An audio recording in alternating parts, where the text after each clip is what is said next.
നിങ്ങളാരും പേപ്പറൊന്നും കൊണ്ടുവന്നില്ല, എന്തെങ്കിലുമൊക്കെ എഴുതിക്കൊണ്ടിരണ്ടേ? എന്റെ ഭാഷയില്ല, ഞാൻ പണ്ടേ പഠിക്കാറില്ല. ഞാൻ ഇതുപോലെ എന്തെങ്കിലുമൊക്കെ കൊണ്ടുവരണം. ഒന്നും ഇല്ലെങ്കിലും ഇതിലിപ്പോ ഒന്നും ഇല്ല, സംഭവം ഒന്നും ഇല്ല.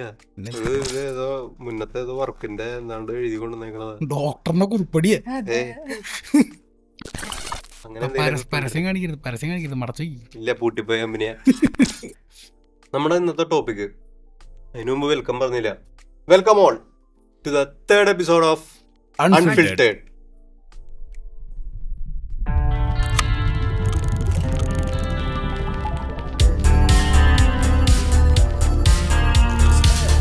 യങ് ജനറേഷനിലുള്ള ആരും നാട്ടിലില്ല. വൈ? നാട്ടിൽ നിൽക്കാൻ മൂടില്ലാത്തോണ്ടായിരിക്കും. മൂടില്ലാത്തതിന് കാരണം വേണ്ട. ഒരു കല്യാണത്തിന് പോയി കഴിഞ്ഞാൽ ഒരു മനുഷ്യനില്ലാന്ന്. അല്ല, അതിന്റെ കാരണം നീ പറഞ്ഞ കല്യാണത്തിൽ നിന്ന് നിനക്ക് കിട്ടും. പോവാറില്ല. പോയി കഴിഞ്ഞാൽ ആദ്യം ചോദിക്കുന്ന ചോദ്യം ഇപ്പൊ അത് പണ്ട് ജോലി എന്താ, ജോലി ആയില്ലേ, കല്യാണം ഇപ്പൊ എവിടെയാ, ഏത് രാജ്യത്താണ്, അതാണ് ചോദ്യം. സൊസൈറ്റി എന്ന് പോവും. അതെ, അല്ല അത് അവിടെ നിക്കുമ്പോ ചോദിക്കും നീ എന്നാ മോനെ നാട്ടി വരണേ, ഇവിടെ വന്നു കഴിഞ്ഞാൽ അതിന്റെ അടുത്ത ദിവസം നീ എന്നാ തിരിച്ചു പോണേ. അയ്യോ പോണില്ലേ. അതെ അതെ, രണ്ടാഴ്ചക്കുള്ളിൽ നാട്ടിൽ നിന്ന് കഴിഞ്ഞപ്പോ അയ്യോ പോണില്ലേ, അവൻ നിർത്തി വന്നു. മറ്റേ കുടുംബശ്രീ ചേച്ചിമാർ ഇപ്പൊ കഥ പറയുന്നത് അങ്ങനെയാ, ശാന്തയുടെ മോനെ ഓസ്ട്രേലിയ തിരിച്ചൊന്നും ഇനി പോണില്ല. ഇനി എങ്ങാനും പെട്ടെന്ന് പോയാലോ, ഇവിടെ നിൽക്കാനൊന്നും താല്പര്യമില്ല. അവനവിടെ വേറെ സെറ്റപ്പ് ഉണ്ടെന്ന് പറയും. പോവാത്ത എന്നോടും കാർത്തിനോടൊക്കെ ചോദിക്കും എന്നാ പോണേ. അതിനൊരു എളുപ്പമാണ് ചോദ്യം നിർത്താനായിട്ട്. അവരോട് പറയാ ഒരു 50 ലക്ഷം രൂപ നേളം നാളെ പോകണമെന്ന് പറയാ. സിമ്പിൾ. പിന്നെ ചോദിക്കില്ല, അതെ പറയാ. കടം ചോദിച്ചാ തരുമോ? ഫ്രീ ആയിട്ട് തരണോട്ടെ, കടം ചോദിച്ചാലും തരില്ല. അവർക്കൊരു സന്തോഷം അങ്ങനെയൊക്കെ ചോദിക്കും. അല്ല, അപ്പൊ ഇതിപ്പോ പണ്ട് നമ്മുടെ ഈ സൊസൈറ്റിയിൽ ഇങ്ങനെ പറഞ്ഞ പഠിത്തം കഴിഞ്ഞു ജോലി ആയില്ലേന്ന് ചോദിക്കുക, ജോലി കിട്ടിക്കഴിഞ്ഞാൽ കല്യാണം ഇല്ലേന്ന് ചോദിക്കുക, അതുപോലെ ഒരു രീതി ആയിട്ടുണ്ട്. പുറത്ത് പോയി പ്ലസ് ടു കഴിഞ്ഞ അല്ല അറ്റ്ലീസ്റ്റ് ഡിഗ്രിയെങ്കിലും കഴിഞ്ഞു കഴിഞ്ഞാൽ അപ്പൊ പോയിക്കോണം. കുറച്ച് നാള് മുമ്പ് വരെ ഈ പറഞ്ഞ പോലെ ആയിരുന്നു, ഡിഗ്രി കഴിഞ്ഞിട്ടായിരുന്നു. ഇപ്പൊ പ്ലസ് ടു കഴിഞ്ഞ പോക്കാണ്. ഇപ്പൊ പിള്ളേർ അങ്ങനെയാണല്ലോ. അത് ഒന്നാമതെന്ന് പറഞ്ഞു കഴിഞ്ഞാൽ ഇവിടെ നിന്ന് പോകുന്ന ഇപ്പൊ പ്ലസ് ടു കഴിഞ്ഞ് പോകുന്ന പിള്ളേരുടെ മെയിൻ സംഭവം ഞാൻ പറഞ്ഞില്ല. അവരുടെ ഒരു ചിന്താഗതി എന്ന് വെച്ച് കഴിഞ്ഞാൽ പുറത്തൊരു രാജ്യത്ത് പോയി ഈ സിനിമയിലൊക്കെ കാണുന്ന പോലെ ഒരു western life style, pub, DJ party, ഇതൊക്കെ അല്ല ബാംഗ്ലൂരിനേക്കാളും സെറ്റപ്പാണ്. കുറച്ചുകൂടി ഒരാളും കൺട്രോൾ ചെയ്യാനല്ലേ വേറൊരു രാജ്യം. ബാംഗ്ലൂരൊക്കെ ആണെങ്കിൽ പിന്നെ വീട്ടുകാർക്കൊന്നും നോക്കാൻ പറ്റും. സോഷ്യൽ ഫ്രീഡം അല്ല, ഇതുപോലെയൊക്കെ എൻജോയ് ചെയ്യാൻ പറ്റും എന്നുള്ള ചിന്താഗതിയായിട്ടാണ് പോകുന്നത്. അത് നടക്കുന്നില്ല എന്നുള്ളത് വേറെ കാര്യം. അതായത് പുറത്ത് പോയി കഴിഞ്ഞാൽ 2-3 കാര്യങ്ങളാണ് മെയിനായിട്ട് ആൾക്കാർ പുറത്ത് പോകാൻ പ്രേരിപ്പിക്കണേ. എനിക്കിപ്പോ തോന്നിയിട്ടുള്ള കാര്യങ്ങൾ കുറച്ച്, ഒന്ന് ഇവിടത്തെക്കാളും സ്കിൽ ഓറിയന്റഡ് ആയിട്ടുള്ള ജോലികൾ, അല്ലെങ്കിൽ ഡിഗ്രി, ഡിപ്ലോമ, അത് അവിടെ കൂടുതൽ. അവിടെ ബേസിക്കലി എഡ്യൂക്കേഷൻ എന്ന് പറയുന്നത് എങ്ങനെയാ, നമ്മുടെ ഇവിടെ അല്ല മൊത്തത്തിൽ ജോബ് ഓറിയന്റഡ് അല്ലെങ്കിൽ പ്രാക്ടിക്കലാണ് അവിടുത്തെ ക്ലാസ്സുകൾ. നമ്മുടെ ഇവിടുത്തെ പോലെ ഡെയിലി ക്ലാസ്സുകൾ ഇല്ല പുറത്ത്. നമ്മള് 10ലും പ്ലസ് 2ലും പഠിച്ചേക്കണ എത്ര സാധനങ്ങൾ നമുക്ക് പ്രാക്ടിക്കലി യൂസ് ചെയ്യുന്നുണ്ട്.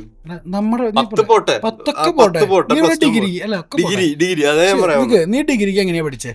ഒരു ക്ലാസ് റൂമിൽ PG ടോപ്പ് മാർക്കും ഒക്കെ മേടിച്ച ആളെ. അതൊക്കെ പോട്ടെ, അത് യൂണിവേഴ്സിറ്റിയുടെ വിഷയം, അവർക്ക് പറ്റിയൊരു അബദ്ധം കിട്ടെ. അല്ല ഞാൻ പറയാം, നീ ഇപ്പൊ ഡിഗ്രിക്ക് ഒരു ക്ലാസ് റൂമിലിരുന്നു, ടീച്ചർ ക്ലാസ് എടുക്കുന്നു, കേട്ടിരിക്കുന്നു, തിയറി പഠിക്കുന്നു, അല്ലെങ്കിൽ പ്രാക്ടിക്കൽ ഉണ്ടെങ്കിൽ അതിന്റെ കുറച്ച് 1-2 പേപ്പർ ഉണ്ടാവുമായിരിക്കും. ഇതല്ലായിരുന്നു സംഭവം. പ്രാക്ടിക്കൽ അല്ല, സെമിനാർ, എന്തായാലും അത് വളരെ വളരെ ഓക്കെ. അത് ക്ലാസ്സിൽ ഇപ്പൊ 1-2 വർക്ക് ഉണ്ടാവും, അല്ലെങ്കിൽ 1-2 സെമിനാർ ഉണ്ടാവും. 70% തിയറിയും കുറച്ചുണ്ടാവുള്ളൂ, പ്രാക്ടിക്കൽ അത്രയല്ലേ ഉണ്ടാവുള്ളൂ. പുറത്ത് നമുക്ക് തിയറി ഇല്ല ശരിക്കും. ഒരു ബേസിക് സംഭവങ്ങൾ, ബുക്സ് കാര്യങ്ങളൊക്കെ ഉണ്ടാവും സ്റ്റഡി മെറ്റീരിയൽ. അവിടെ എങ്ങനെയാണ് പഠിക്കണമെന്ന് വെച്ചാൽ ഒരു വർക്ക് വരും, അസൈൻമെന്റ് വരും, പ്രൊജക്ട് വരും, അല്ലെങ്കിൽ സെമിനാർസ് ഉണ്ടാവും. നമ്മൾ റിസർച്ച് ചെയ്യണം. അവിടുത്തെ അപ്പോഴാണ് നമ്മുടെ അറിവ് വളരുള്ളൂ. അവിടെ ഓർഗനൈസേഷൻ അല്ലെങ്കിൽ ഒരു ഇൻസ്റ്റിറ്റ്യൂഷൻ, എഡ്യൂക്കേഷൻ ഇൻസ്റ്റിറ്റ്യൂഷന്റെ യൂസ് എന്ന് പറയുന്നത് പിള്ളേർക്ക് ആവശ്യമായിട്ടുള്ള ഒരു ഇൻഫ്രാസ്ട്രക്ചർ കൊടുക്കുക, അവിടെ ലൈബ്രറി കൊടുക്കുക, അല്ലെങ്കിൽ അമ്യൂണിറ്റീസ് കൊടുക്കുക, ഇത്രയേ ഉള്ളൂ. അല്ലാണ്ട് പിള്ളേരെ പിടിച്ചിരുത്തി ക്ലാസ്സിലിരുത്തി പഠിപ്പിച്ചുകൊണ്ടിരിക്കുന്ന പരിപാടി അല്ല അവിടെ. പക്ഷെ ഞാൻ ഇപ്പോൾ പഠിക്കാമല്ലോ, അപ്പോൾ എൻ്റെ ക്ലാസ്സിൽ തന്നെ പ്ലസ് 2 കഴിഞ്ഞവർ പല ഏജിലുള്ള ആൾക്കാരുണ്ട്. ഇവരൊക്കെ എന്താ അടുത്ത പ്ലാൻ? ദുബായി പോകണം, അല്ലെങ്കിൽ വേറെ ദുബായ് ആക്ച്വലി ജോബ് ഓറിയന്റഡ് ആയിട്ട് മാത്രം പോകുന്ന എല്ലാ പഠിത്തം കഴിഞ്ഞിട്ട്. പക്ഷെ യൂറോപ്യൻ ജർമ്മനി കൺട്രീസിലോ UK അങ്ങനത്തെ അതൊക്കെ വ്യത്യാസം. എന്നോട് ഇങ്ങനെ അതൊക്കെ ചോദിക്കും എന്താ പഠിത്തത്തിന് എന്താ ബയോടെക്നോളജി കഴിഞ്ഞിട്ട് പുറത്തു പോകാത്ത, അപ്പൊ പറയും, എനിക്ക് താല്പര്യമില്ല എന്ന് പറയുമ്പോ പറയും താല്പര്യമില്ല, അവർക്കത് ഡൈജസ്റ്റ് ചെയ്യാൻ പോലും പറ്റില്ല, താല്പര്യമില്ല അവരോട് ചോദിക്കാ എന്നുള്ളത്. എന്താ നാട്ടിൽ നിക്കാത്തത്രയൊക്കെ പഠിച്ചിട്ട്. ഞാൻ അതാ പറഞ്ഞ നമ്മൾ ബേസിക്കലി എല്ലാവരുടെയും സൊസൈറ്റിയുടെ ഒരു ചിന്താഗതി ഇപ്പൊ അതാണ്. സക്സസ്ഫുൾ ആയിട്ടുള്ളവൻ എന്ന് പറഞ്ഞാൽ അവൻ വിദേശ സെറ്റിൽഡാണ്. അല്ല അതിന് ഒരു പാരമ്പര്യം ഉണ്ട് ശരിക്കും. കേരളത്തിൽ എന്ന് പറഞ്ഞാൽ പണ്ട് തൊട്ടേ ഗൾഫിലേക്ക് പോണത് ഒരു വലിയ സംഭവമായിരുന്നു. അത് അതെ അതെ. അച്ഛൻ ഗൾഫിലാണ് എന്നൊക്കെ പറയുമ്പോ വലിയ ശരി. സംഭവം. പക്ഷെ അതൊരിടയ്ക്ക് അല്ല മാറിയതായിരുന്നു. അത് എന്ന് പറഞ്ഞാൽ അതൊരു ശീലമായിപ്പോയി. അതായത് പുറത്ത് പോയി പഠിക്കുക, ജോലി ചെയ്യുക, അവിടെ താമസിക്കുക, കൊല്ലത്തിൽ ഒരിക്കയോ അല്ലെങ്കിൽ 2 കൊല്ലം കൂടുമ്പോഴോ 3 കൊല്ലം കൂടുമ്പോഴോ ഒരിക്കൽ വരിക എന്നുള്ളത് കേരളീയർക്ക് ഒരു സാധാരണ അല്ല കാര്യമായി. അത് മാത്രല്ല, അപ്പൊ വീട്ടുകാർക്ക് ഒരു സ്പെഷ്യൽ ആ സ്നേഹമായിരിക്കും അതൊക്കെ അതിന് തിരിച്ചു പോകുമ്പോ അച്ചാറ് ഉണ്ണിയപ്പം അങ്ങനത്തെ സാധനങ്ങൾ കെട്ടിപ്പൊതിഞ്ഞു കൊടുക്കുക, ഇതൊക്കെ ഒരു സാധാരണ ഒരു അത് കേരളത്തിലെ ഒരു മിഡിൽ വീട് എന്ന് പറഞ്ഞ ഇതാണ്. അല്ല ഇവിടെ നിന്ന് അച്ചാർ ഉണ്ണിയപ്പം പൊതിഞ്ഞെട്ടി കൊടുത്ത് വിട്ടാലാണ് അടുത്ത ലീവിന് വരുമ്പോ അവർ അവിടെ നിന്ന് പൊതിഞ്ഞെട്ടി കൊണ്ടുവരുള്ളൂ. അത് വേറെ ലിസ്റ്റ് ആയിരിക്കും, വലിയ ലിസ്റ്റ്. ഒരു DVD പ്ലെയർ. അപ്പൊ ഞാൻ പറഞ്ഞതെന്ന് പറഞ്ഞാൽ അതൊരു ശീലമായിട്ടുണ്ട് കൊറേ. അതുകൊണ്ടും കൂടിയാണ് വീട്ടുകാര് ഇല്ലാത്ത കാശും മുടക്കി മക്കളെ പുറത്ത് വിട്ട് അവര് സെറ്റിൽ ആയിക്കോട്ടെ എന്നും പറഞ്ഞൊരു ചിന്ത അവർക്ക് വരണത് അതുകൊണ്ടും പക്ഷെ കൂടിയാണ്. ഈ പറഞ്ഞൊരു ശീലല്ലേ അത് ആക്ച്വലി ഒരു ഇടയ്ക്ക് നിന്നതായിരുന്നു. അതായത് ഒരിടയ്ക്ക് ഇതിന്നൊക്കെ മാറി ഗൾഫ് പോവാ അല്ലെങ്കിൽ പുറത്തു പോവാ എന്നുള്ള പറയുന്നത് ആൾക്കാർക്ക് സർക്കാർ ജോലി എന്നുള്ളൊരു കോൺസെപ്റ്റ് ഉണ്ടായി ഒരിടയ്ക്ക് കുറച്ച് കാലം. പിന്നെ ഈ സർക്കാർ ജോലിക്കും കൃത്യമായിട്ട് ശമ്പളം കിട്ടാണ്ടായപ്പോഴാണ് വീണ്ടും ഈ പറഞ്ഞ പോലെ അബ്രോഡ് പോവാന്നുള്ളത്. സർക്കാർ ജോലിയിൽ പിന്നെ ഉമ്മർത്തി കൂടെ അല്ലാണ്ട് ബാക്കി കൂടെ ഉള്ള പരിപാടി ഉണ്ടായില്ല. അത് ലിസ്റ്റിൽ വന്നാലും 10 വന്ന് 10 കൊല്ലം കഴിഞ്ഞിട്ടും കയറാത്ത ആൾക്കാർ വരെ ഉണ്ട് ഇപ്പൊ നാട്ടില്. അല്ല വേറെ വടിവാളൊക്കെ എടുക്കുന്ന ലിസ്റ്റിലാണെങ്കിൽ പെട്ടെന്ന് കയറാം. അത് നമ്മളോട് അതൊന്നും പറയാൻ പാടില്ല. അത് വിവാദ ചർച്ച നമുക്ക് വേണ്ട. അല്ല അങ്ങനത്തെ ലിസ്റ്റിലായാലും പെട്ടെന്ന് കയറാൻ പറ്റും. ലിസ്റ്റിൽ കയറാൻ പറ്റും. ലിസ്റ്റിൽ വന്നാ കയറിയാ സത്യം പറഞ്ഞപ്പോ കേരളത്തിൽ ജോലി കിട്ടാനായിട്ട് വടിവാൾ ലിസ്റ്റിൽ വരണ്ട, ആരുടെങ്കിലും നല്ലൊരു കേസ് ഉണ്ടാക്കി ജയിലിൽ പോവാ. എന്താ ശമ്പളം, free food, free accommodation, police protection. റൺവേയില് ശേഷം പറയണല്ലേ അതെ, അവിടെ ഷെയ്ക്കിന്റെ അണ്ടറിൽ വൻ സെറ്റപ്പ് അല്ലേ. ചുറ്റിന് സെക്യൂരിറ്റി, ടൈമിന് ഫുഡ്, താമസിക്കാൻ വലിയ സർക്കാർ വക വലിയ ബംഗ്ലാവ്. പിന്നെ പെൻഷനും കൂടെ ഒന്ന് തത്രപ്പെടുത്തി കൊടുത്തു നമ്മള് കഴിഞ്ഞാൽ വഴുതിപ്പോയി. നമ്മള് പുറത്തു പോണ കാര്യം പറഞ്ഞ, അകത്ത് പോണ കാര്യമല്ല. ടോപ്പിക് മാറി. വീട്ടിൽ നിന്ന് പുറത്താണല്ലോ അകത്തായാലും. അപ്പൊ ആ ഒരു ശീലം നിലനിൽക്കണോണ്ടാണ് ഇപ്പൊ ഒരു മിഡിൽ ക്ലാസ് ഫാമിലി അല്ലെങ്കിൽ ലോവർ മിഡിൽ ക്ലാസ് ഫാമിലി വരെ അവരുടെ വീട് പണയം വെച്ചിട്ട് വരെ മക്കളെ വിടണത് അതുകൊണ്ടാണ്. അവർക്ക് അങ്ങനത്തെ ഒരു ശീലമുണ്ട്. അല്ല അത് നമ്മുടെ വാഴ സിനിമയില് മറ്റേ കറക്റ്റ് പറയുന്നില്ലേ, 1 2 വണ്ണില് 2 കണ്ടിട്ടില്ല. ഞാനും കണ്ടിട്ടില്ല. വണ്ണില് പറയുന്നുണ്ട് മറ്റേ അവനെ ഗൾഫിൽ വിടാൻ നിൽക്കുമ്പോ എന്റെ വാപ്പ വീട് വെച്ചു, ഞാൻ അത് വിറ്റ് ഗൾഫിൽ പോയി, ഇനി ഇത് വിറ്റിട്ട് ഇവൻ പോയി ഇവനും അത് തന്നെ റിപ്പീറ്റ് ചെയ്യണോ എന്ന് ചോദിക്കുന്ന. ശരിക്കും അതാ സംഭവിക്കണേ. അത് സിമ്പിൾ ഡയലോഗ് ആണെങ്കിലും കറക്റ്റ് ആണ് സാധനം. സാധനം എല്ലാരും ഇതിന്റെ ലീഡ്. ഇവിടത്തെ ഉള്ള വീടും പറമ്പ് പണയം വെക്ക, അവിടെ ചെല്ല. തിരിച്ചെടുക്കുക. ഇവിടുത്തെ മെയിൻ പ്രശ്നം ഇതാണ്, നമുക്കിവിടെ ഇവിടെ ജോലി ഇല്ല, ഓപ്പർച്യൂണിറ്റീസ് കുറവും, ഉള്ള ഓപ്പർച്യൂണിറ്റീസിനാണെങ്കിൽ വൻ കോമ്പറ്റീഷൻ. ഒന്ന് പഠിത്തത്തിൽ നിന്ന് തന്നെ തുടങ്ങണം.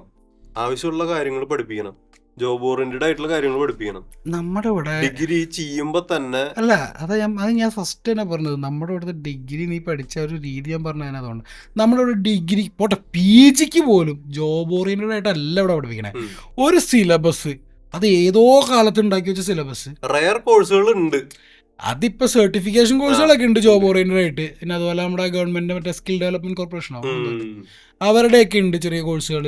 പിന്നെ വൊക്കേഷണൽ ഹയർ സെക്കൻഡറി ഉണ്ട്, IT അങ്ങനത്തെ സംഭവങ്ങളുണ്ട്. പക്ഷെ അതല്ലാതെ നമ്മൾ ഡിഗ്രിയോ അല്ലെങ്കിൽ PGയോ പഠിക്കുന്ന പിള്ളേർക്ക് ജോബ് ഓറിയന്റഡ് അല്ല, ഏതോ കാലത്ത് ഉണ്ടാക്കി വെച്ച സിലബസ് അന്ന് മുതൽ ഇന്ന് വരെ ഒരു മാറ്റവും ഇല്ലാതെ അതുപോലെ പഠിപ്പിക്കുന്നു, അതുപോലെ എക്സാം എടുക്കുന്നു. ഈ പറഞ്ഞ് ഇപ്പൊ PG കഴിഞ്ഞ് ഇറങ്ങിയ പിള്ളേരെന്ന് പറയുന്നു, ഓക്കെ, എത്ര പേർക്ക് ആവശ്യത്തിനുള്ള GK ഉണ്ടോ?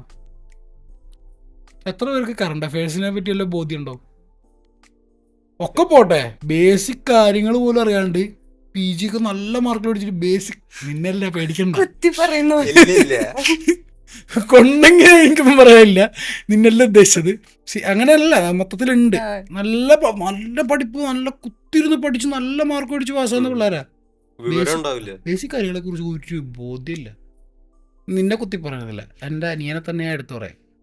കുത്തിരുന്ന് പഠിക്കും, നല്ല മാർക്ക് മേടിക്കും. അല്ല ഇപ്പൊ കുറച്ച് കാലമായിട്ട് ഇപ്പൊ ഓക്കെ, ഇപ്പൊ അവൻ അത്യാവശ്യം കാര്യങ്ങളൊക്കെ ചെയ്ത് സ്വന്തമായിട്ട് ചെയ്യുന്നുണ്ട്, എല്ലാം ഓക്കെ ചെയ്ത് തുടങ്ങിയിട്ടുണ്ട്. പക്ഷെ ഒരു +1 +2 കാലഘട്ടം വരെ അവന് ഈ ബേസിക് കാര്യങ്ങളെ കുറിച്ച് അല്ലെങ്കിൽ കോമൺ ആയിട്ടുള്ള കാര്യങ്ങൾ അവനില്ല, അറിയില്ല. ഒരു സ്ഥലത്തേക്ക് ബസ് കയറി പോവാൻ പറഞ്ഞു കഴിഞ്ഞാൽ കിട്ടില്ല. 10ാം ക്ലാസ് കഴിയുന്നവരെ അവൻ ഒറ്റയ്ക്ക് ഒരു സ്ഥലത്ത് പോയിട്ടില്ല. അതൊക്കെ വലിയ പ്രശ്നമാണ്. പാരന്റ്സിന്റെ ഉണ്ട്. പെൺകുട്ടികളെ ഇങ്ങനെ പൊത്തി വളർത്തുന്ന ടീംസ് ഉണ്ട്. അത് വൺ ഡേഞ്ചറസ്. എന്നിട്ട് ഒരു പോയിന്റ് എത്തുമ്പോ അവർക്ക് വലിയ ഫ്രീഡം കിട്ടും. അവിടെ അവരെന്തൊക്കെയാ പോവാന്ന് പറയാൻ പറ്റില്ല. ഫ്രീഡം ഇത് മാത്രല്ല, ചില പെൺപിള്ളേർക്ക് ഫ്രീഡം കൊടുക്കുന്ന പറയുമ്പോ ചില വീട്ടുകാർ ചെയ്യുന്നത് ഇവര് ഈ പറഞ്ഞ പോലെ എങ്ങോട്ടും വിടില്ല, ഒന്നും ചെയ്യാൻ പറ്റില്ല, ഒറ്റയ്ക്ക് വിടില്ല, അതില്ല ഫാമിലിയുടെ മറ്റേ ചിറകിന്റെ അടി കൊണ്ടു നടക്കും. എന്നിട്ട് സുപ്രഭാതത്തില് ഒരു പരിചയത്തിൽ വീട്ടിലേക്ക് കെട്ടിച്ചുവിടും. അതാണ് ഏറ്റവും വലിയ തോൽവിയായിട്ടുള്ള ഒരു വളർത്തൽ എന്ന് പറയുന്നത്. ഏറ്റവും നല്ല പാരന്റിങ് ആണ് അത്. കുടുംബത്തിന്റെ മാനം. അത് എന്റെ കെട്ടിയവൻ അടുത്ത ദിവസം തിരിച്ച് നമ്മുടെ എവിടെ കെട്ടിയവൻ ലോണൊക്കെ എടുത്ത് പുറത്ത് പോയാ ജോലിക്ക് പോയേക്കാണ്. പഠിത്തമൊക്കെ കഴിഞ്ഞ് കെട്ടിന്റെ എന്നിട്ടാ 100 പവനില് 50 പവൻ പിറ്റേ ദിവസം തന്നെ ബാങ്കിലിരിക്കും. നല്ല എഡ്യൂക്കേഷൻ ലോണും പുറത്തു പോകാൻ എടുത്ത ലോൺ പുതിയ വീട് വെച്ചതിന്റെ അടവ് ഒക്കെ അടച്ചു തീർക്കാൻ. കാരണം അവനും പെട്ടിരിക്കുക, അവനും മിഡിൽ ക്ലാസ് ആയിരുന്നു. അവനും കോളേജ് കഴിഞ്ഞ് നാട്ടുകാരൊക്കെ പിരിയേറ്റ് വീട്ടിലിരിക്കപ്പോ ഇല്ലാണ്ട് ലോണും എടുത്താണ് പുറത്തേക്ക് പോയേക്കണേ. നമ്മള് കുറച്ചുപേര് നാട്ടില് കടിച്ചു പിടിച്ച് ഓക്കെ നമ്മള് ഇത് മതി എന്ന് പറഞ്ഞു, നമ്മുടെ നാട് മതി എന്ന് പറഞ്ഞു വന്നു കഴിഞ്ഞാൽ അപ്പോഴും പറയുന്നത് നമ്മള് വെറും തോൽവികളാണ്. അല്ല, ഇപ്പൊ നാട്ടില് വിചാരിച്ചു കഴിഞ്ഞു കഴിഞ്ഞാൽ നന്നായിട്ട് ചെയ്യാൻ പറ്റും, ഓപ്ഷൻസ് ഉണ്ട്. പക്ഷെ ഗവൺമെന്റ് സൈഡിൽ നിന്ന് കുറച്ച് മിസ്റ്റേക്കുകൾ ഉണ്ട്. ആവശ്യത്തിനുള്ള ഫാക്ടറീസ് അല്ലെങ്കിൽ കമ്പനികളെ ഇങ്ങോട്ട് കൊണ്ടുവന്നിട്ടില്ല. ഗവൺമെന്റിന്റെ ഭാഗത്തുനിന്ന് കമ്പനികൾക്ക് അത് നല്ലൊരു കമ്പനി വന്നു കഴിഞ്ഞാൽ സപ്പോർട്ട് കൊടുക്കാറില്ലേ, അതാണ് കൊടുക്കാത്തതാണ് മെയിൻ പ്രശ്നം. ഇനി സർക്കാർ ജോലി ഇപ്പൊ ഈവൻ ഗവൺമെന്റ് ജോലികൾ പറയുന്നില്ല, ഇപ്പൊ PSC എഴുതുന്നുണ്ട് അല്ലെങ്കിൽ UPSC എഴുതുന്നു, ഇവര് ആക്ച്വലി കുറെ പേര് എഴുതുന്നുണ്ട്, വേക്കൻസികൾ ഒരുപാടുണ്ട്. പക്ഷെ എത്ര എണ്ണം ഫില്ല് ചെയ്യുന്നുണ്ട് ഒരു എക്സാം നടത്തി കഴിഞ്ഞാൽ? ഇത് ഓരോ തവണ നടത്തുന്ന സർക്കാരിന് ചെലവുണ്ട്. ഈ ചെലവാക്കിയിട്ട് ഇവർ എന്തുകൊണ്ട് ഈ വേക്കൻസികൾ ഫില്ല് ചെയ്യുന്നില്ല? എപ്പോഴും ബാക്കി വെക്കും ഇവര്. വലിയ കമ്പനീസിനെ ഇവിടേക്ക് കൊണ്ടുവന്നാൽ തന്നെ പകുതി പുതിയ ജനറേഷൻ പിള്ളേരോട് നിൽക്കും. ഇപ്പൊ തമിഴ്നാട്ടിലെ സർക്കാർ അവര് ക്ലീൻ ആണെന്ന് ആരും പറയില്ല, അവര് നല്ല രീതിക്ക് അഴിമതി ഉണ്ട്. പക്ഷെ നാടിന് ഗുണമുള്ളത് എന്തെങ്കിലുമൊക്കെ ചെയ്യും. അതെ, അവർക്ക് നാട്ടുകാർക്ക് വേണ്ടതും ചെയ്തു കൊടുക്കും. അതുകൊണ്ട് ആർക്കും വലിയ പരാതി വരുന്നില്ല. നമ്മൾ ടോപ്പിക്കിന് എഴുതി ഞാൻ പറഞ്ഞില്ല, അഴിമതി വന്നെന്തുകൊണ്ടാ കുറച്ച് വലിയ കമ്പനീസ് വരണം, ജോബ് ഓപ്പർച്യൂണിറ്റീസ് കൊടുക്കാനുള്ള കമ്പനീസ് ഇങ്ങോട്ട് കൊണ്ടുവരണം.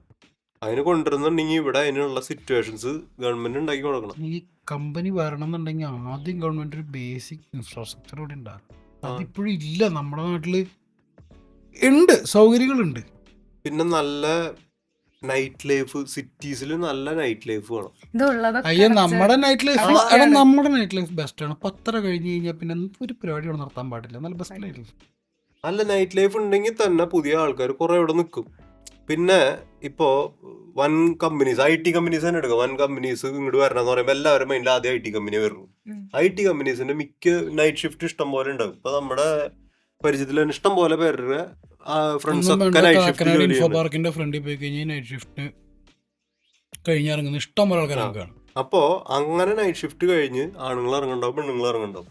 അപ്പോൾ ഇങ്ങനത്തെ നൈറ്റ് ലൈഫ്, ആ സിറ്റീസിലൊക്കെ നൈറ്റ് ലൈഫ്, എന്റർടൈൻമെന്റ് സോണുകൾ, ഫുഡ് സോണുകൾ അങ്ങനത്തെ ഒക്കെ ഉണ്ടെങ്കിൽ അവിടെ ഒരു സേഫ്റ്റിയും കൂടെ ജനറേറ്റ് ആവണം ഇവർക്കൊക്കെ. സേഫ്റ്റിയുടെ നൈറ്റ് ലൈഫ് ഇല്ലെങ്കിൽ പോലും ഇപ്പൊ ഈ പറഞ്ഞ നമ്മുടെ നാട്ടിലെ പോലീസുകാർ ചിലര് അവർക്ക് സദാചാരം കൂടുതലുള്ള കുറച്ച് പോലീസുകാരുണ്ട് നാട്ടില്. നൈറ്റ് ലൈഫ് പോട്ടെ, ഈ നൈറ്റ് ഷിഫ്റ്റ് കഴിഞ്ഞ് ഇറങ്ങുന്ന ആൾക്കാർ ഇപ്പൊ ആണുങ്ങളും പെണ്ണുങ്ങളൊക്കെ ഉണ്ടാവും IT കമ്പനി ആകുമ്പോൾ ഇവര് വർത്താനം പറഞ്ഞ റോഡ് സൈഡിൽ നിന്നാൽ തന്നെ പ്രശ്നം. അങ്ങനത്തെ പോലീസുകാർ വരെയാണ് നമ്മുടെ നാട്ടിലുള്ളത്. അത് എത്ര നോക്കിയാലും കാര്യമില്ല, അത് മാറാൻ പോണില്ല. അല്ല, ഇപ്പൊ മാറി മാറാത്തൊരു നാട്ടിൽ എങ്ങനെ നൈറ്റ് ലൈഫ് കൊണ്ടിരുന്നത്? എങ്ങനെ അത് ഞാൻ വിശ്വസിക്കുന്നത് മാറി എന്ന് പറയുന്ന വിദേശ കൺട്രികളിലെ നൈറ്റ് ലൈഫിൽ പോലും അത്ര ആൾക്കാരുണ്ടാവുന്നുണ്ട്. അതൊക്കെ ഉണ്ട്, അതെല്ലായിടത്തും ഉണ്ട്. ഇപ്പൊ ഈ പറഞ്ഞ ഈവൻ US ഇത്രയും വെൽ ഡെവലപ്ഡ് കൺട്രി എന്ന് പറയുന്നുണ്ട്, അവിടെ എന്താ നൈറ്റ് ലൈഫ് ഏറ്റവും സേഫസ്റ്റ് ഒന്നുമല്ല. ഈ നൈറ്റ് ലൈഫ് എൻജോയ് ചെയ്ത് പോകുന്ന എത്ര പേര് അറ്റാക്ക് ചെയ്യുന്നുണ്ട്. ഇവിടെ അതൊക്കെ വെച്ചോക്കുമ്പോ ഭേദ. ഇവിടെ ഡിഗ്രി പാസ് ഔട്ട് ആയിട്ടൊരു ജോലിക്ക് പോകുന്ന ആൾ ബേസിക് സാലറി എങ്ങനെ പോയാലും 5000, 7000 ഇതൊക്കെ കൊണ്ട് ഒരാൾക്ക് ഒരു മാസം ജീവിക്കാൻ പറ്റും. അതെനിക്ക് ഞാൻ കമ്പനിയുടെ ഞാൻ ആ സാലറിക്ക് നമ്മൾ അവരുടെ മിക്ക കമ്പനിയിലും ബോണ്ട് ഉണ്ട്. അപ്പൊ നമ്മൾ 2 വർഷം 3 വർഷമൊക്കെ ഈ സാലറിയിൽ തന്നെ അവിടെ വർക്ക് ചെയ്യണം. ബോണ്ട് എന്ന് പറഞ്ഞ പൂട്ടാണ്, ഒന്നും ചെയ്യാൻ പറ്റില്ല. അത് പക്ഷെ നമ്മുടെ നാട്ടിൽ അത്ര ലീഗലി ആക്സെപ്റ്റഡ് അല്ല ബോണ്ട്സ്. ബോണ്ടത്തിൽ പോയാലും വലിയ കാര്യമൊന്നുമില്ല. ഇപ്പൊ എൻ്റെ ബയോടെക്നോളജി അതിൻ്റെ ഒരു ഇതാണ് ടിഷ്യൂ കൾച്ചറിൻ്റെ. ഞാൻ ആ രീതിയിൽ കുറേ ജോബിനൊക്കെ ട്രൈ ചെയ്തിരുന്നു. അപ്പം അവിടെ നമുക്കിപ്പോൾ എത്ര വർഷം എക്സ്പീരിയൻസ് ഉണ്ടെങ്കിലും 12,000 ഇതൊക്കെയാണ് മാക്സിമം പോണത്. പക്ഷെ പുറത്തൊക്കെ ആകുമ്പോൾ ഈ സെയിം സംഭവത്തിന് തന്നെ അവർ നല്ല സാലറി കൊടുക്കുന്നുണ്ട്. അതാണ് എല്ലാവരും റിസർച്ച് ബേസ്ഡ് ആയിട്ടുള്ള എല്ലാവരും പുറത്തേക്ക് നോക്കണത് തന്നെ അതുകൊണ്ടാണ്. അതായത് ഒരു ലൂപ്പ് പോലെ ആ സാധനം. നാട്ടിലാരും ഇല്ല, അപ്പൊ ഇത്രയൊക്കെ സാലറി വെച്ചാൽ മതി എന്ന് കമ്പനിക്കാർ എന്ത് ചെയ്യും? ഇത്രയൊക്കെ സാലറി ഉള്ളൂ, പിന്നെ എന്തിനാ നാട്ടിൽ നിൽക്കണേന്ന് പിള്ളേർ ചിന്തിക്കും. ഇവരിത് ആരെങ്കിലും ബ്രേക്ക് ചെയ്താലേ മാറുള്ളൂ. അതായത് ഫിനാൻസിങ് എളുപ്പമാണ് ഭയങ്കരമായിട്ട് പുറത്തേക്ക് പോകാനായിട്ട്. അതും വലിയൊരു കാര്യം. ഇപ്പൊ പുറത്തേക്ക് പോകണമെന്ന് പറഞ്ഞാൽ നല്ല കാശ് ചെലവ്, ലക്ഷങ്ങൾ ചെലവുള്ള പരിപാടിയാണ് പുറത്തേക്ക് പോണത്. എന്നിട്ടും ഇഷ്ടം പോലെ പിള്ളേര് പ്ലസ് ടു കഴിഞ്ഞ ഉടനെ റെഡി ആയിട്ട് നിൽക്കുകയാണ്. പിള്ളേര് പറയാം എനിക്ക് ഇന്ന കൺട്രി പോയാൽ മതി, അച്ഛനും അമ്മയ്ക്കൊന്നും ഒരു ഒപ്പോണന്റ് ഒന്നും ഇല്ല. അവരും വിചാരിക്കുന്ന നല്ല കാര്യം, നമുക്ക് ലോൺ എടുക്കാം, എഡ്യൂക്കേഷൻ ലോൺ എടുക്കാം, ആ ലോൺ എടുക്കാം, ഇത് പണയം വെക്കാം. ഇതൊന്നും വേണ്ട, ഫിനാൻസിങ് ഈസി ആയിട്ട് കിട്ടുകയാണ്. ഇതൊന്നും കിട്ടാത്തവർക്ക് ഇപ്പൊ ഏജൻസികൾ അവര് എടുത്തു കൊടുക്കാണ്. അപ്പൊ കാശ് ഉണ്ടാക്കാന്നുള്ളത് ഈസി ടാസ്ക് ആയി. അപ്പോ കൂടുതൽ ആൾക്കാര് പിന്നെയും പുറത്തേക്ക് ഒഴുകാൻ തുടങ്ങും. അതും പുറത്തേക്ക് പോകാനുള്ള ഒരു കാര്യമാണ്. അങ്ങനെ പോയി ഇവിടെ വീടുകളൊക്കെ ഇങ്ങനെ എല്ലാ വീടുകളും പൂട്ടി വലിയ വലിയ വലിയ വീടൊക്കെ ഉണ്ടാക്കാൻ പൂട്ടിയിടാം. അതെ, പുറത്തു പോയി കാശുണ്ടാക്കും, വലിയ വീട് പണിയും പൂട്ടിയിടാം. എന്നാലും അവരുടെ പിള്ളേര് വന്നിട്ട് ഈ വീട് വിറ്റിട്ടുണ്ട്, അവർക്ക് പുറത്ത് വീട് പൂട്ടിട്ടോട്ടെ, ഇതൊക്കെ മേടിച്ചിട്ട് വണ്ടി എനിക്കൊന്നൂടെ. എന്നിട്ട് കല്യാണം കഴിക്കാൻ എല്ലാവരും ഇങ്ങോട്ട് വരും, നാട്ടിലേക്ക് വരും. എന്നിട്ട് എന്നിട്ട് ചെക്കനും പെണ്ണും കുറച്ച് കൂട്ടുകാരും മാത്രം ഉണ്ടാവും യങ്ങായിട്ട്. അതിപ്പോ അടുത്ത വലിയൊരു ഇഷ്യൂയാ. മാട്രിമോണി തുറന്നു കഴിഞ്ഞിട്ടുണ്ടെങ്കിൽ പെൺപിള്ളേരുടെ ഏറ്റവും വലിയ ഡിമാൻഡ് ഏതാ country? Preferred country UK, New Zealand, Australia. അതൊക്കെ അതെ, അതൊന്നും വിഷയമല്ല.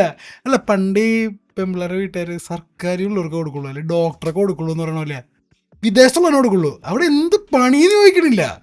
ഇപ്പൊ നീ UK പോയിട്ട് ടോയ്ലറ്റ് കഴിയണ പണിയാണെങ്കിലും കുഴപ്പമില്ല, UK-ലായിരിക്കണം, അത്രേ ഉള്ളൂ. അതാണ് ഞാൻ നേരത്തെ പറഞ്ഞ സോഷ്യൽ ഫ്രീഡം. അതായത് ഇപ്പൊ നമ്മുടെ നാട്ടില് ഒരു 20 ഡിഗ്രി ഒക്കെ കഴിഞ്ഞൊരു പെൺകുട്ടി, ആ പെൺകുട്ടിക്ക് വീട്ടിലെ സ്റ്റാറ്റസ് വെച്ചിട്ട് എന്തായാലും പണിക്ക് പോയേ പറ്റൂ എന്ന കാര്യമായിട്ടുള്ള പഠിച്ച ഡിഗ്രി കോഴ്സ് ചിലപ്പോൾ വില കുറഞ്ഞതായിരിക്കാം, അല്ലെങ്കിൽ പ്രോപ്പർ മാർക്ക് ജസ്റ്റ് പാസോ അങ്ങനെ എന്തെങ്കിലും ആയിരിക്കാം. അങ്ങനെ ഇമാജിൻ ചെയ്യും, ആ കുട്ടിക്ക് ലോക്കൽ എന്തെങ്കിലും ജോലിക്ക് പോയേ പറ്റൂ. എന്നാൽ വീടിൻ്റെ ഫാമിലി സ്റ്റാറ്റസ് അത്യാവശ്യം കുഴപ്പമില്ലാത്തതാണ്, ഒരു മിഡിൽ ക്ലാസ് ആണ്, നാട്ടിൽ അത്യാവശ്യം വിലയൊക്കെയുള്ള ഒരു കുടുംബമാണ്. അപ്പോൾ ആ കുട്ടിക്ക് ഒരു കഫേയിലോ ഹോട്ടലിലോ അങ്ങനെ എന്തെങ്കിലും ജോലിക്ക് പോകാൻ പറ്റും. അടുത്തുള്ള അപ്പുറത്തെ വീട്ടുകാര് പറഞ്ഞോണ്ടിരിക്കും. അതാ ഞാൻ പറയുന്നത്, കുഴപ്പമില്ല. പക്ഷെ നമ്മുടെ സൊസൈറ്റി സമ്മതിക്കില്ല ഈ സംഭവം. ഇതിലും താഴ്ന്ന ലോ ലെവൽ ജോലികൾ പുറത്തു പോയി ചെയ്ത ഒരു മനുഷ്യനും അറിയാൻ പോണില്ല അവർക്കത്. എന്നിട്ട് ഇതേ സൊസൈറ്റി ഈ കുട്ടി അപ്പുറത്താന്ന് പ്രൗഡായിട്ട് പറഞ്ഞു നടക്കൂടെ. അല്ല, ഇത് പറഞ്ഞാലും അവരൊന്നും പറയാൻ പോണില്ല. അവിടെ കഫേല പണിയെന്നോ അല്ലെങ്കിൽ ഇതാണെന്നോ ഒന്നും ആരും പറയില്ല. അവള് UK-ലാ, ഇത്ര പറയൂ. നാട്ടില് ഇതില് നല്ല ജോലി ഉണ്ടെങ്കിലും നാട്ടില് തേരാപ്പാര അടക്കണ്ടെന്ന് പറയുള്ളൂ. ഒരു കാര്യമുണ്ട് നമ്മുടെ നാട്ടിൽ എന്ന് പറഞ്ഞാൽ, ബിസിനസ് തുടങ്ങുമ്പോ എല്ലാവർക്കും എതിർപ്പായിരിക്കും. സക്സസ് ആയവരൊക്കെ അവര് ഭയങ്കര പ്രൗഡായിട്ട് പറയും, അവൻ സ്വയം തുടങ്ങി ഇത്രയായി, അല്ലെങ്കിൽ അവള് തുടങ്ങി വലിയ സംഭവമായി എന്നൊക്കെ പറയും. പക്ഷെ ഇത് തുടങ്ങാണെന്ന് അറിയുമ്പോ എല്ലാവരും നെഗറ്റീവ് അത് നോക്കിട്ടേ നെഗറ്റീവ് എന്തായാലും ഒരു രീതിയിൽ ജോലിയും കിട്ടാനുള്ള ബിസിനസ് ചെയ്ത് ജീവിക്കാന്ന് വിചാരിച്ചാൽ അതിനും സമ്മതിക്കില്ല. ഇപ്പൊ ഞാൻ ഇത്ര പഠിച്ചിട്ട് ഞാൻ അതല്ല അതിനെ സംബന്ധിച്ച് ജോലി അല്ലാണ്ട് ഞാനിപ്പോ എൻ്റെ ഇൻട്രസ്റ്റ് ഉള്ള ഒരു ഫീൽഡിൽ ബിസിനസ് ചെയ്യാന്ന് വിചാരിച്ചാൽ ഞാൻ എൻ്റെ ഭാവി തെളിച്ചു. ഇത്രയും കാശ് മുടക്കി പഠിച്ചിട്ട് വേറെ പണിക്ക് പോയി. സമൂഹം അങ്ങനെ പറയും, വീട്ടുകാർ പറഞ്ഞില്ലെങ്കിൽ പോലും വേറെ ആൾക്കാർ അങ്ങനെ പറയും. ഞാൻ പേഴ്സണലി ഞാൻ പറയാം, എന്നെ കുറിച്ച് സൊസൈറ്റിയിൽ എന്ത് സംസാരം ഞാൻ മൈൻഡ് ചെയ്യാറില്ല. ഇങ്ങനെ എല്ലാവർക്കും പറ്റിയെന്ന് വരില്ല, അതാണ് പ്രശ്നം. ചിലവർക്ക് അങ്ങനെ പറ്റാത്തവരുണ്ട്. അല്ല, ഇതിപ്പോ ഞാനിങ്ങനെ നടക്കണ്ടെങ്കിലും എന്റെ അമ്മയ്ക്ക് അത് ഭയങ്കര കൺസേണിങ് ആണ് ഈ സംഭവങ്ങളൊക്കെ. നിനക്ക് വലിയ ഉണ്ടാവില്ല, പക്ഷെ നിന്നെ പറയണ അമ്മേനെ. അല്ല, അമ്മേടെ അടുത്ത് ചോദിക്കുള്ളൂ, എൻ്റെ അടുത്ത് ചോദിക്കില്ല. കാരണം എൻ്റെ അടുത്ത് ചോദിക്കുമ്പോൾ ഞാൻ നല്ല കൃത്യമായിട്ട് മറുപടി കൊടുക്കും. അമ്മയുടെ അടുത്ത് പറയുമ്പോൾ അമ്മ ഉണ്ടാണ്ട് കേൾക്കും. അതിന്റെ പ്രശ്നമുണ്ട്. ഇവിടെ ബേസിക് ആയിട്ട് ഇപ്പൊ എന്റെ പോലെ ബയോടെക്നോളജി ഒക്കെ പഠിച്ച ഒരാൾക്ക് എന്റെ ഫസ്റ്റത്തെ സാലറി എന്ന് പറയുന്നത് 5,000 ആയിരുന്നു. അങ്ങനെയൊക്കെ കിട്ടുള്ളൂ. എനിക്ക് മുമ്പ് ഞാൻ കമ്പനിയുടെ പേരൊന്നും ഞാൻ പറയില്ല. എനിക്ക് മുമ്പ് സെയിൽസിലൊരു ഓഫർ വന്ന് ഞാൻ വേക്കൻസി അന്വേഷിച്ച് തന്നു. വേക്കൻസി ഒക്കെ ഉണ്ട്, ജോലിയൊക്കെ തരാന്ന് പറഞ്ഞു. പറഞ്ഞ പോലെ ഓഫർ ചെയ്ത സാലറി അങ്ങനത്തെ ഒരു കഥ എനിക്കുണ്ട്. ഞാൻ എൻ്റെ ഡിപ്ലോമ PG ചെയ്തു, ലോജിസ്റ്റിക്സിലായിരുന്നു. അത് കഴിഞ്ഞിട്ട് ഒരു ഇന്റർവ്യൂ അറ്റൻഡ് ചെയ്തു. വലിയൊരു കമ്പനിയാണ്. ഇവര് പറഞ്ഞു ജോലി തരാം, ഓക്കെ പറഞ്ഞു. ആഴ്ചയിൽ 7 ദിവസമേ പണിയുള്ളൂ, 5000 രൂപ ശമ്പളവും. എങ്ങനെ പോകും? ആഴ്ചയിൽ 7 ദിവസമുള്ളൂ, 7 ദിവസമുള്ളൂ, ബാക്കി ഓഫാ. ഇനിയും 10 ദിവസമുള്ള നല്ല പണിയെടുക്കുന്ന പറയുന്നില്ലേ? അങ്ങനെ ഞാനങ്ങനെ ഞാൻ ആഴ്ചയിൽ 10 ദിവസം ജോലി ഞാൻ നേരത്തെ പറഞ്ഞ ബേസിക് പേയുടെ പ്രശ്നം. അങ്ങനത്തെ ഒരു പ്രശ്നം ഇവിടെ നിലനിൽക്കാണ്. ഇപ്പൊ ഒരു പുറത്തൊക്കെ ആണെങ്കിൽ അവർ ഹൈസ്കൂളിൽ എത്തുമ്പോഴേ അവർക്ക് ഒരു ഐഡിയ കിട്ടും ഏതിലേക്ക് തിരിയണം. നമുക്ക് ഇപ്പോഴും കിട്ടും. എനിക്ക് പ്ലസ് ടു കഴിഞ്ഞപ്പോഴും എനിക്കൊരു പുറമെ ഹൈസ്കൂളിൽ മേജർ നമ്മുടെ മേജർ ഏതാന്ന് നമുക്ക് സെലക്ട് ചെയ്യാൻ പറ്റും, ഓപ്ഷൻ ഉണ്ടോ? ഇവിടെ ഇല്ല, അതാ പറഞ്ഞ. ഇവിടെ ഹയർ സെക്കൻഡറി അങ്ങനെ ഒരു സാധനം ഇവിടെ നമുക്ക് ഇൻട്രസ്റ്റ് ഉള്ളതും ഇല്ലാത്തതൊക്കെ പഠിച്ച് ജയിച്ച് എത്തി കഴിഞ്ഞിട്ട് നമുക്ക് തന്നെ അറിയില്ല കുറച്ച് മുമ്പ് ഒരു സ്കീം CBSE ഇൻട്രൊഡ്യൂസ് ചെയ്തിരുന്നല്ലോ, ഈ ഇനി മുതൽ ഇങ്ങനെ ആക്കാൻ പോവാണ്, സബ്ജക്ട് ചൂസ് ചെയ്ത് പഠിക്കാതെ ഇതുവരെ കൊണ്ടുവന്നിട്ടില്ല. അത് ആക്ച്വലി അതെ കുറച്ച് കൊല്ലം ആയത്.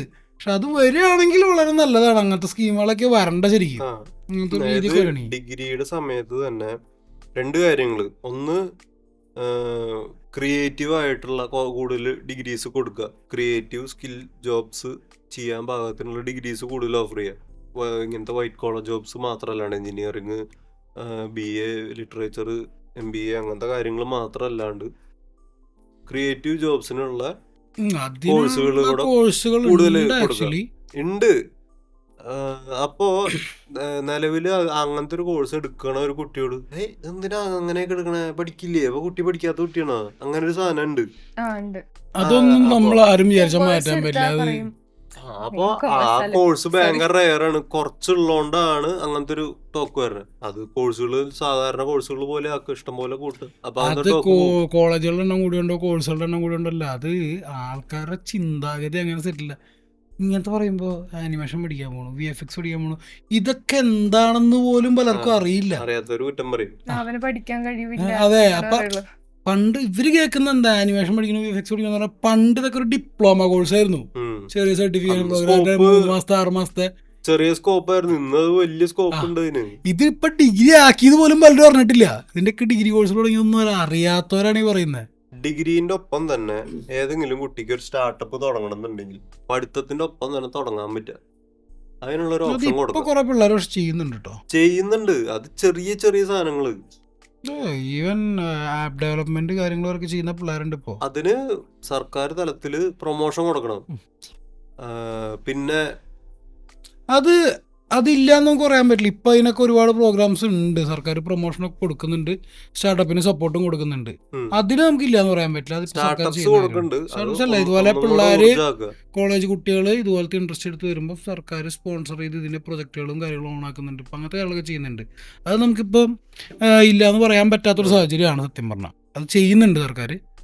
പക്ഷെ നമുക്കിവിടെ സർക്കാർ പ്രൊമോട്ട് ചെയ്യാത്തത് വലിയ വലിയ കമ്പനികൾ വരുമ്പോൾ അവരെ ആവശ്യമില്ലാത്ത മാനദണ്ഡങ്ങൾ പറയുക, അല്ലെങ്കിൽ ഒരുപാട് ബുദ്ധിമുട്ടിച്ച് പറഞ്ഞയക്കുക എന്ന് പറഞ്ഞ പരിപാടിയില്ല. അവർ ആ പ്രൊജക്ട് തന്നെ ക്യാൻസൽ ചെയ്തവര് ഡയറക്റ്റ് ആയിട്ട് പറയില്ല, നിങ്ങൾക്ക് പറ്റില്ല. അവരെ ബുദ്ധിമുട്ടിച്ച് അവസാനം ആ പ്രൊജക്ട് ക്യാൻസൽ ആക്കിക്കുന്ന ഒരു പരിപാടി. അങ്ങനത്തെ കാര്യങ്ങളാണ് ശരിക്കും മാറേണ്ടത്. പിന്നെ ഈ പറഞ്ഞ പോലെ പിള്ളേർക്കുള്ളൊരു പ്രശ്നം, ഇപ്പോൾ ഇവിടെ പഠിക്കുന്ന പിള്ളേർക്കുള്ളൊരു വലിയ ഇഷ്യൂ ആണ് കോൺഫിഡൻസ് ഉണ്ടാവില്ല പലർക്കും. ലാംഗ്വേജിന്റെയും ഉണ്ട്. പിന്നെ പിള്ളേർക്ക് ഒരു പേഴ്സണാലിറ്റി ഡെവലപ്മെന്റ് ക്ലാസ് അത് നിർബന്ധമാക്കണം ശരിക്കും പറഞ്ഞ ഡിഗ്രി PG സമയത്തൊക്കെ. അത് കോളേജില് സെമിനാറുകൾ എടുക്കാൻ പറയും പിള്ളേരെ കൊണ്ട്. അതൊക്കെ ഇതിന്റെ ഒരു ഭാഗമാണ്. സെമിനാർ എടുക്കാൻ പറഞ്ഞ് ഗ്രൂപ്പ് വർക്ക് കൊടുക്കും. എന്നിട്ട് പറയാം ഗ്രൂപ്പിൽ ഒരു 4 പേരുണ്ടെങ്കിൽ പറയും ബാക്കി 3 പേരും ഇത് കണ്ടുപിടിക്കലായിരുന്നു, ഹെൽപ്പിംഗ് ആയിരുന്നു. ഒരാൾ ഇന്ന് ക്ലാസ് എടുക്കും. എന്താ കാര്യമുള്ള അതുകൊണ്ട് അത് ശരിക്കും എന്തിനാണെന്നുള്ളത് ടീച്ചർമാരവിടെ പറഞ്ഞു കൊടുക്കണില്ല. അവരുടെ വിചാരം ആ ടോപ്പിക് പഠിക്കാനാന്ന്. അത് പഠിക്കാൻ മാത്രമല്ല, പഠിക്കാനും കൂടെയാണ്. എങ്ങനെ സമൂഹത്തിനെ ഫേസ് ചെയ്യാം, എങ്ങനെ ബാക്കിയുള്ള കുട്ടികളെ സാറുമാരെ ഫേസ് ചെയ്യാം, അവരോട് എങ്ങനെ കോൺഫിഡൻറ്റോടുകൂടി നല്ല ലാംഗ്വേജിൽ സംസാരിക്കാം, ആ ഒരു ഡെവലപ്മെന്റും കൂടെയാണ് സെമിനാർ, അസൈൻമെന്റ് അങ്ങനെയൊക്കെ ഉദ്ദേശിക്കുന്നത്. അത് പറഞ്ഞു കൊടുക്കാനുള്ള സെമിനാർ എടുക്കണം എന്ന് മാത്രമേ പറയുള്ളൂ. അത് എന്തിനാ ചെയ്യണേന്നുള്ളത് ആർക്ക് പറഞ്ഞു കൊടുക്കണ്ടേ? പക്ഷെ ഞാൻ ഒരു കാര്യം പറയട്ടെ, അത് ചെറുപ്പം തൊട്ടേ ചെറിയ ക്ലാസ്സിന് തൊട്ടേ അത് എല്ലാവരെ കൊണ്ട് ചെയ്യിപ്പിച്ചാലാണ്. അല്ലെ പെട്ടെന്ന് ഡിഗ്രിയിലെത്തിയിട്ട് ചെയ്യണം എന്ന് പറയുമ്പോ പറ്റില്ല. ഇപ്പോഴത്തെ basic പിള്ളേരെ കൊണ്ട് ആയിട്ടുള്ള- പിന്നെയും ചെയ്യിക്കുന്നുണ്ട് ആക്ച്വലി. ബേസിക് ആയിട്ടുള്ള hygiene, civic sense, road sense, അങ്ങനത്തെ കുറെ കാര്യങ്ങള് സിലബസിൽ ഇൻക്ലൂഡ് ചെയ്യിക്കണം. മെഡിസിൻ, ചെറിയ ഫസ്റ്റ് എയ്ഡ് ചെയ്യുന്ന കാര്യങ്ങള്, ഇതൊക്കെ ബേസിക് സിലബസിൽ ഇൻക്ലൂഡ് ചെയ്യണം. നമ്മുടെ ഇവിടെ എപ്പോഴും പിള്ളേർക്ക് പറഞ്ഞു കൊടുക്കുന്ന മോറൽ സ്റ്റഡീസ്, മൊറാൽസ് വളർത്തിയെടുക്കുക എന്നുള്ളതാണ് നമ്മുടെ നാട്ടിലെ മെയിൻ ഉദ്ദേശം. അല്ലാണ്ട് ഒരു പേഴ്സണാലിറ്റി വേണ്ട, സിവിക് സെൻസ് വേണ്ട, ഒന്നും വേണ്ട. പിന്നെ ഗവൺമെന്റിന് ചെയ്യാൻ പറ്റുന്ന വേറൊരു കാര്യം എനിക്ക് തോന്നിയതാണ്, ഇത് നിലവിലുണ്ടോന്ന് എനിക്ക് അറിഞ്ഞൂടാ. അതായത് എഡ്യൂക്കേഷൻ ലോണുകളുണ്ട്. ഇപ്പൊ നാട്ടിൽ നിന്ന് പഠിക്കാനായിട്ട് ലോണുകൾ ഉണ്ടോ? ഡിഗ്രി ഉണ്ട്, നാട്ടിൽ കോളേജിൽ പഠിക്കാൻ. ആ ലോൺ എഴുതി തള്ള, പഠിച്ചു കഴിഞ്ഞിട്ട് വെറുതെ എഴുതി തള്ളണ്ട. ആ പഠിച്ചിറങ്ങി, കോഴ്സിൽ നിന്ന് പഠിച്ചിറങ്ങി ആ നാട്ടിൽ തന്നെ ഒരു ബിസിനസ് സ്റ്റാർട്ട് ചെയ്യുക, അല്ലെങ്കിൽ സ്റ്റാർട്ടപ്പ് സ്റ്റാർട്ട് ചെയ്യുക, പുതിയ ഇന്നോവേഷൻ എന്തെങ്കിലും കൊണ്ടുവരിക. അങ്ങനെ കൊണ്ടുവന്ന് അവൻ്റെ ഐഡിയ കൊണ്ട് അവനൊരു സാധനം തുടങ്ങി നാടിന് ഗുണമുള്ളതോ കുറച്ച് പേർക്ക് ജോലി കൊടുക്കാൻ പറ്റുന്നതോ ആയ ഒരു സ്ഥാപനമോ സംരംഭമോ തുടങ്ങി അതൊരു 3 വർഷമോ 2 വർഷമോ ഒരു എത്രയും പീരീഡ് വയ്ക്കുക. നടത്തി കഴിഞ്ഞ് കഴിഞ്ഞാൽ ഇവന്റെ ലോൺ ഫുള്ള് എഴുതി തള്ളാം.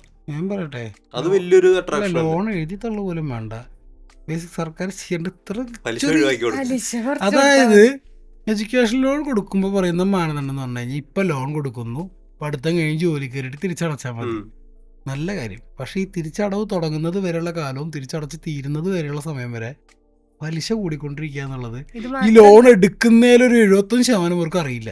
അത് മാത്രല്ല, മറ്റേ കൊറോണയുടെ ടൈം വന്നപ്പോ എഡ്യൂക്കേഷൻ ലോൺ മുടങ്ങിയപ്പോ ഇരട്ടി അടച്ചത്രതിന് വീണ്ടും അടയ്ക്കാനായി. അല്ല അപ്പൊ അന്ന് മറ്റേ ഇത് ഉണ്ടായിരുന്നില്ലേ, ഇളവാണ്, അല്ലാതെ ലോൺ അത് കുറച്ച് മാസത്തേക്ക് കുറച്ച് നാളത്തേക്ക് ആൾക്കാർക്ക് ജോലിയെ പോയി. അടച്ചില്ലെങ്കിൽ അത് പക്ഷെ നോക്കിട്ടല്ലേ ഗ്ലോബലി എഫക്ട് ചെയ്തു. ആ മൊറട്ടോറിയം ഇളവ് എന്ന് പറയുന്നത് എന്ന് പറഞ്ഞാൽ കുറച്ച് നാളത്തേക്ക് അടച്ചില്ലെങ്കിൽ വേറെ ലീഗൽ ആക്ഷൻസ് ഉണ്ടാവില്ല, സിവിൽ എഫക്ട് ചെയ്യില്ല, ഇത്രേ ഉള്ളൂ. ഈ പഠിക്കുന്ന കാലത്ത് പലിശ കാൽക്കുലേറ്റ് ചെയ്യുന്ന പരിപാടി നിർത്തിയാൽ മതി. അത് തന്നെ പിള്ളേർക്ക് വലിയൊരു ആശ്വാസമാണ്. ഇപ്പൊ ഒരു ബിടെക്കിന് പഠിക്കുന്ന സ്റ്റുഡന്റ് ആണെങ്കിൽ പഠിക്കണ കാലത്തൊക്കെ കൊടുക്കണം, 4 വർഷത്തെ പലിശ അവിടെ അക്യുമുലേറ്റ് കിടക്കുക. സപ്ലി ഉണ്ടെങ്കിൽ വേറെ, അത് വേറെ. സപ്ലി അടിച്ചിട്ട് ഡിലേ വരുന്നത് അത് ഓക്കെ, അത് അവന്റെ പ്രശ്നം വയ്ക്കാം. ഞാൻ പറയുകയാണെങ്കിൽ കോഴ്സിന്റെ ഡ്യൂറേഷൻ ഇപ്പൊ എഞ്ചിനീയറിംഗ് ആണെങ്കിൽ 4 കൊല്ലം. ഈ 4 കൊല്ലത്തിന് ശേഷം ഒരു 6 മാസം അല്ലെങ്കിൽ 1 കൊല്ലം കൂടി അളവ് കൊടുക്കാം ജോലി. സ്റ്റിൽ അതെ, അറ്റ്ലീസ്റ്റ് ആ 4 വർഷമെങ്കിലും പലിശ കൂട്ടാതിരിക്കുകയാണെങ്കിൽ അത്രയെങ്കിലും ചെയ്യാൻ പറ്റിയ സർക്കാരിന്. അതാണ് ഞാൻ പറഞ്ഞത്, ഒന്ന് അട്രാക്ട് ചെയ്യാനായിട്ട് അങ്ങനത്തെ ഒരു ലോണില് ഇവൻ ഇവിടെ തന്നെ തുടങ്ങി ആ പൈസ ഗവൺമെന്റിലേക്ക് തന്നെ പോണ ടാക്സ് ബിസിനസ് തുടങ്ങി കഴിഞ്ഞാൽ സർക്കാരിന് ആളുകൾ ഇവിടെ നിക്കണം എന്ന് നിർബന്ധമുള്ള പോലെ നിനക്ക് എപ്പോഴും തോന്നിയിട്ടുണ്ടോ? നിർബന്ധം വരണം, സർക്കാർ തോന്നിയിട്ടില്ല. അതിനി എപ്പോഴാണെന്നറിയോ, ഇപ്പോഴുള്ള ജനറേഷനിലുള്ളവരൊക്കെ പോയി കഴിയുമ്പോൾ നമ്മുടെ ജനറേഷൻ മാത്രമാവും പറയുമ്പോൾ വോട്ട് ചെയ്യാനുള്ളത്. ആ ടൈം നമ്മുടെ സർക്കാരിന് അയ്യോ ആരില്ലല്ലോ വോട്ട് ചെയ്യാന്ന് തോന്നുള്ളൂ. ഇപ്പൊ നമ്മളെക്കാളും കൂടുതൽ വോട്ട് ചെയ്യുന്നത് നമ്മുടെയൊക്കെ മുമ്പുള്ള ജനറേഷൻ. യങ്സ്റ്റേഴ്സ് വന്നാലേ കാര്യമുള്ളൂ. എന്തെങ്കിലും നാട്ടിൽ മാറ്റാൻ വരണമെന്നുണ്ടെങ്കിൽ യങ്സ്റ്റേഴ്സ് വരണം. അല്ലാണ്ട് ഈ വയ്യാത്ത റിട്ടയർ ആയവര് എന്ത് ചെയ്യാൻ, അവർക്ക് ഇപ്പൊ ചെയ്യാൻ പറ്റും, അതിനൊരു പരിധിയില്ലേ. പുതിയ ഐഡിയാസ് കൊണ്ടുവന്നാലും കുറച്ചാളയുമ്പോൾ ഒന്നിനും ആൾക്കാരുണ്ടാവില്ല, അതാണ് സിറ്റുവേഷൻ. അത് പക്ഷെ പലരും ചിന്തിക്കുന്നില്ല. 2025 കണക്കുപ്രകാരം നമ്മുടെ ഇവിടെ നിന്ന് ഇന്ത്യയിൽ നിന്ന് ഈ പറഞ്ഞ ഇന്റർനാഷണൽ സ്റ്റഡീസിന് പോയിരിക്കുന്ന സ്റ്റുഡൻസിന്റെ എണ്ണം 1.8 മില്യൺ ആണ്. അപ്പൊ ഇവിടുത്തെ മറ്റേ ഫിനാൻസ് കൊടുക്കണ കമ്പനികൾ എത്ര കാശ് ഒക്കെ പോട്ടെ, ഈ 1.8 മില്യൺ സ്റ്റുഡൻസ് അവര് നാട്ടിലായിരുന്നു, ഇവിടെ എംപ്ലോയിഡ് ആയിരുന്നു, ടാക്സ് പേയേഴ്സ് ആയിരുന്നു. സർക്കാരിന് എത്ര കാശ് കിട്ടുന്ന ആലോചിക്ക്. 1.8 മില്യൺ പോയി പോന്ന് പറഞ്ഞ് പറ്റിച്ചവർ എത്ര ഉള്ളവരുണ്ടാവും. അത് വേറെ ഈ ഏജൻസികൾ പറഞ്ഞപ്പോ എനിക്ക് ഓർമ്മ, ഇഷ്ടംപോലെ ഏജൻസികളുണ്ട് പറ്റിക്കണത്, കാശും മേടിച്ചിട്ട് ഇഷ്ടംപോലെ പൈസ. ഇപ്പൊ ഏത് ഈ പിള്ളേർക്ക് പുറത്തു പോകാനുള്ള ഒരു ഇത് കൂടിയ പിന്നെ അങ്ങനത്തെ സ്കാം ചെയ്യുന്ന ഏജൻസീസ് ഒരുപാട് വന്നിട്ടുണ്ട്. തെറ്റ് പറഞ്ഞിട്ട് എല്ലാവർക്കും പുറത്തു പോകണമെന്ന് പറഞ്ഞ മുതലാക്കുന്ന ആൾക്കാര് പലർക്കും അറിയില്ല എന്ത് ചെക്ക് ചെയ്യണം, എവിടെ എന്തൊക്കെ പേപ്പേഴ്സ് നോക്കണ്ടേ ഒന്നും അറിയില്ല. ഒരു ഏജൻസി കാണുന്നു, അവർ ഇന്ന രാജ്യത്ത് കൊണ്ടുപോകാന്ന് പറയുന്നു, കാശടയ്ക്കുന്നു, കുറച്ചാൾ കഴിഞ്ഞ് നോക്കുമ്പോ ഏജൻസി കടന്നോടത്ത് ഏജൻസി ഉണ്ടാവില്ല. കാരണം എന്താന്ന് വെച്ച് കഴിഞ്ഞാൽ വീട്ടുകാരോടും പറയില്ല മക്കള് പുറത്തു പോകാന്ന്, ഇങ്ങനെ വെക്കും. കാരണം ആരെങ്കിലും അറിഞ്ഞ മുടക്കിയാലോ ദൃഷ്ടി അതുകൊണ്ട് മാത്രല്ല ഇപ്പൊ പറഞ്ഞു എന്റെ മോള് പോവാണെന്ന് പറഞ്ഞു, നടന്നില്ലെങ്കിൽ പോയില്ലേ തന്നെ. നീ എന്നാ പോണേ? അപ്പൊ പോക്കൊന്നില്ലേ? അത് ഇത് അങ്ങനെയല്ല, മുഖത്തൊക്കെ പറയാം അയ്യോ എന്ത് പറ്റി, അയ്യോ കഷ്ടായി പോയിട്ടോ. എന്നിട്ട് അപ്പുറത്തേണ്ട് പറയും എടി നീ അറിഞ്ഞാ ആ രജനിയുടെ മുകളിൽ അവളുടെ പോക്ക് മുടങ്ങി. പിന്നെ നാട്ടിൽ എന്ന് പറഞ്ഞാൽ മൊത്തത്തില് എല്ലാവർക്കും ആരുടെങ്ങളുടെ ഒക്കെ കീഴിൽ ജോലി ചെയ്യാനാണ് താല്പര്യം. അത് തെറ്റ് പറയണില്ല. ചിലവർക്ക് ജോലി ആയിരിക്കും, ചിലവർക്ക് ബിസിനസ് ആയിരിക്കും.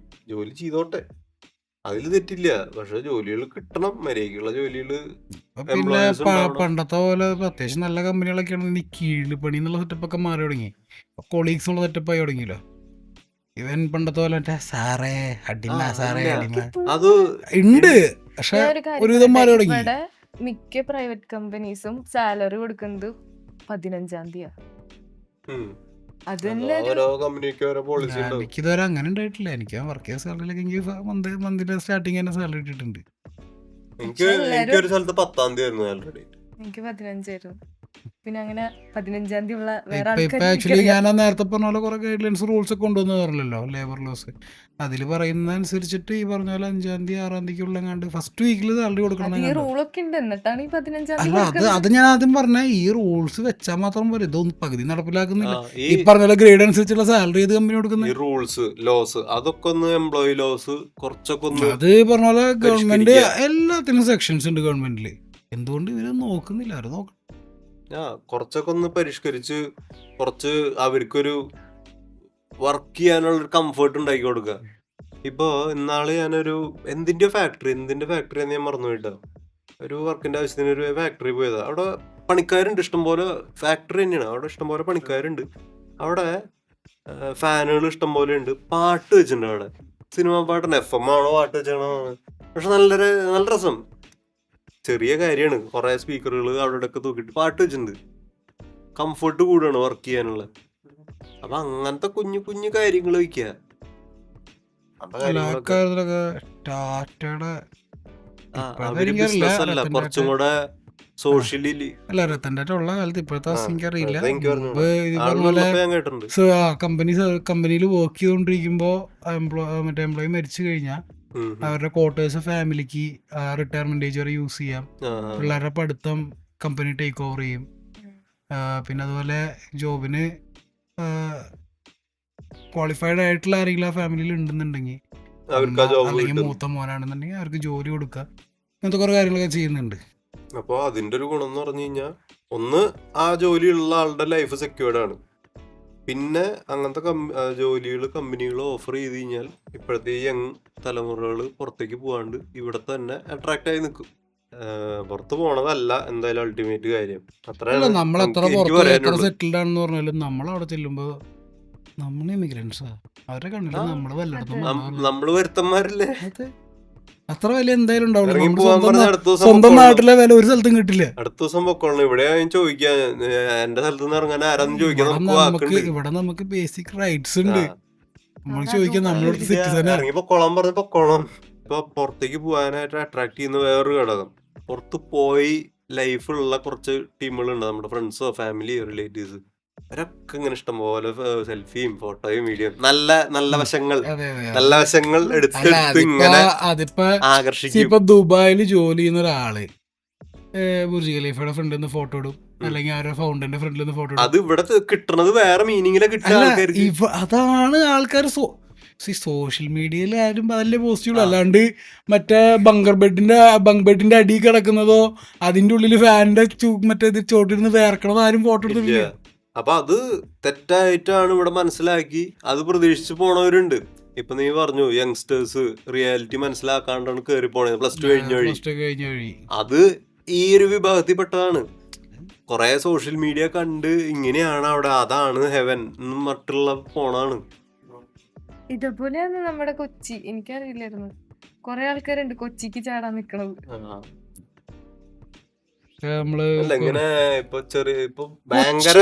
ബാംഗ്ലൂർ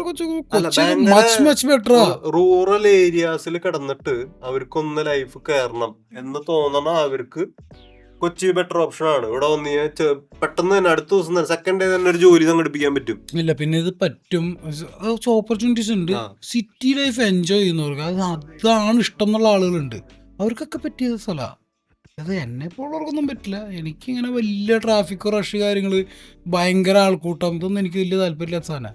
പിന്നെ ചില ടൈപ്പ് ഓഫ് ജോലികള് ഇപ്പൊ ക്രിയേറ്റീവ്, ഡിജിറ്റൽ, അതൊക്കെ അതിനൊക്കെയാണ് ഇത്തിരിയോടെ ഇപ്പൊ തൃശ്ശൂർ സൈഡ്, കോഴിക്കോട് സൈഡ്, അങ്ങനെ അതിനേക്കാളും നല്ലത് കൊച്ചിയാണ്. കൊച്ചിയാണ് ഒരുവിധം ജോബിന്റെ ഹബ്ബ് നമ്മുടെ കേരളത്തില്. ഇപ്പൊ IT ആണെങ്കിലും സെയിൽസ് ആണെങ്കിലും. അപ്പൊ കൊച്ചിയിലേക്ക് ചാടാൻ നിക്കണ എല്ലാവരും അങ്ങനെയല്ല, നല്ല നല്ല ഉദ്ദേശത്തോടെ ചാടാൻ നിക്കണവരുണ്ട്. ജോലിക്കൊക്കെ വേണ്ടി എനിക്ക് കൊച്ചി കൂടുതൽ കമ്പനീസ് അവിടെയാണ്. അതെ, ഇപ്പൊ എനിക്ക് ബേസിക്കലി കൊച്ചിയിൽ അങ്ങനെ താമസിക്കുന്നത് വലിയ താല്പര്യമുള്ള, പക്ഷെ എനിക്കിപ്പോ നല്ലൊരു ഓഫർ കിട്ടാനുള്ള സാധ്യത ഉള്ളത് കൊച്ചിയിലാണെന്നുണ്ടെങ്കിൽ ഒബ്വിയസ്ലി ഞാൻ കൊച്ചി പോയി സെറ്റിൽ ആവും. വേറെ ഒന്നും ചെയ്യാനില്ല എനിക്ക്. എന്നിട്ടും ഫ്രീഡത്തിന് വേണ്ടിട്ട് കൊച്ചിയിലേക്ക് അത് മണ്ടത്തര. പിന്നെ ഉണ്ട്, ഫ്രീഡം കിട്ടും. കാരണം ആരും ഇല്ല, ഇപ്പൊ വീട്ടിൽ നിന്നൊക്കെ മാറി നിന്ന് തോന്നിയ പോലെ ജീവിക്കാനാണെങ്കിൽ എവിടെയാലും കുഴപ്പമില്ല. അതിന് കൊച്ചി തന്നെ വേണമെന്നില്ല, ഏത് നാട്ടിൽ പോയാലും. അത് ഏത് നാട്ടിൽ പോയാലും അതിനുള്ള സാഹചര്യം ഒരുക്കിയെടുക്കാൻ പറ്റും. അതെ, അതായത് നാട്ടിൽ നിക്കണത് ഒരിക്കലും മണ്ടത്തരല്ല. അതെ, അതാരുടെയും ഒരു ഫെയിലിയറും അല്ല. ഇനിയിപ്പോ പുറത്ത് പോണത് തന്നെയാണ് ശരിക്കും ഹയർ സ്റ്റഡീസ്, അല്ലെങ്കിൽ ഹയർ സ്റ്റഡീസ് കഴിഞ്ഞിട്ട് പുറത്ത് തന്നെ പോകണം, അതാണ് റൂട്ട്. അങ്ങനെയില്ല. അത് ഓരോരുത്തരുടെ പേഴ്സണൽ ആയിട്ടുള്ള ചോയ്സ് ആണ്. ആരുടെയും മേലത് അടിച്ചേൽപ്പിക്കാണ്ടിരിക്കുക. അതെന്തായാലും നമ്മുടെ സൊസൈറ്റിയിൽ 90% ആൾക്കാരും ചെയ്യുന്നതാണ് ശരി എല്ലാ കാര്യത്തിലും. ഇത് പറഞ്ഞപ്പോഴാ സ്കൂളുകളിലുണ്ട് ഇപ്പൊ പ്ലസ് 2 ഒക്കെ കഴിഞ്ഞ് ഏജൻസിയിൽ വരും, UK, ജർമ്മനി ശരിക്കും അത് സമ്മതിക്കാൻ പാടില്ല. കാരണം അവിടെ നിന്ന് ഇപ്പൊ 100 കുട്ടിയിൽ ഒരു കുട്ടിയെങ്കിലും തെറ്റിദ്ധരിക്കപ്പെട്ട് പുറത്തേക്ക് പോവാ. പിന്നെ മാത്രല്ല, സ്കൂളുകാര് ഈ ഏജൻസിക്ക് കുട്ടികളുടെ കോണ്ടാക്ട്സ് കൊടുക്കുന്ന ഒരു പരിപാടി ഉണ്ട്. ആരോട് ചോദിച്ചിട്ട് ഒരു ആരുടെ കൺസെന്റ് മേടിച്ചിട്ട് കൊടുക്കുന്നത്? നമ്മുടെ ഇൻഫർമേഷൻ എന്തിനാണ് നമ്മള് സ്കൂളിൽ കൊടുക്കുന്നതാണത്. സ്കൂളുകാർക്ക് അത് പുറത്തു കൊടുക്കാനുള്ള ഒരു റൈറ്റും ഇല്ല. അങ്ങനെ കൊടുക്കുന്ന സ്കൂളുകളുണ്ട്. അവർക്കെതിരെ ഗവൺമെന്റ് എന്തെങ്കിലും സ്ട്രിക്റ്റ് ആയിട്ടുള്ള ആക്ഷൻസ് എടുക്കണം. അപ്പൊ വൈൻഡപ്പ് ചെയ്യാനായിട്ട് ഫൈനലായിട്ട് പറയുമ്പോ യങ്സ്റ്റേഴ്സ് എല്ലാവരും സ്വയമായിട്ട് ഒന്നല്ല രണ്ടല്ല ഒരു 3-4 പ്രാവശ്യം ആലോചിക്കുക. എന്ത് ചെയ്താലും അവനവന് ശരിയെന്ന് തോന്നുകയാണെങ്കിൽ മാത്രം ചെയ്യുക. ആരെങ്കിലും നിർബന്ധിച്ചതിന്റെ പേരിൽ ഒന്നും ചെയ്യാതിരിക്കുക. നിർബന്ധിച്ചതിന്റെ പേരിൽ ചെയ്യരുത്. കൂട്ടുകാരനോ ബന്ധുവോ പുറത്ത് പോയി ആഘോഷിക്കണതോ ആർമാദിക്കണതോ കണ്ടിട്ട് ഇൻഫ്ലുവൻസ് ആയിട്ട് ചെയ്യരുത്. സ്വയമായിട്ട് ഞാൻ പറയുകയാണെങ്കിൽ 8ാം ക്ലാസ് 10ാം ക്ലാസ് ആകുമ്പോ തന്നെ എന്താവണം എന്നുള്ളൊരു തീരുമാനം കറക്റ്റ് ഉണ്ടാവണം. അവളുടെ ജോലി ചിലപ്പോ പുറത്തേ ഉണ്ടാവുള്ളൂ, അപ്പൊ പുറത്ത് തന്നെ പോണം. നാട്ടിൽ പഠിക്കുകയാണെങ്കിൽ നാട്ടിൽ പഠിക്കുക, പുറത്ത് പോകണം നിർബന്ധമുള്ളവർ പോവുക, അല്ലാതെ മറ്റുള്ളവരെ കണ്ടിട്ടോ ആരെയും നിർബന്ധം കാരണമോ പോവാതിരിക്കുക. അതെ. അപ്പൊ എന്തായാലും നമുക്ക് ഇന്നത്തെ വൈൻഡപ്പ് ചെയ്യാം. ഓക്കെ, അപ്പോ കഴിഞ്ഞില്ല, വേറെ എന്തെങ്കിലും പറയണ്ട? ഇല്ല. അപ്പോ അടുത്തൊരു ഇൻട്രസ്റ്റിംഗ് ആയിട്ടുള്ള ഒരു ടോപ്പിക് ആയിട്ട് എപ്പിസോഡ് 4 വരാം. അതുവരേക്കും ടാറ്റാ.